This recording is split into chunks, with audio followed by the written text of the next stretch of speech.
Muhtaram do'stlar, kimki ana shunday tili yomon kishining oldiga boradigan bo'lsa va u bilan uchrashmoqchi bo'lsa, quyidagi duoni 3 marta o'ng qo'liga o'qib dam solsin. Bismillahirrohmanirrohim.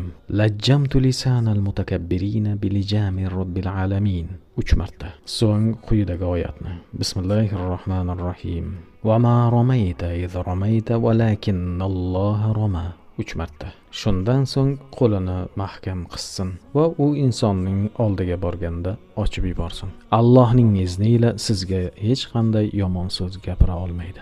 Bunday amallarni Rasululloh sallallohu alayhi va sallam Quraysh mushriklarini oldidan o'tib ketayotib, Yosin surasidan bir oyatni o'qib, ularning ko'zlarini bog'lab chiqib ketgan edilar. U sehr emas edi. U mo'jiza edi. Mo'minlarda hosil bo'ladigan narsa karomat deyiladi. Bu duo va oyatni doimiy bomdod namozidan so'ng kaftiga o'qib dam solib yuziga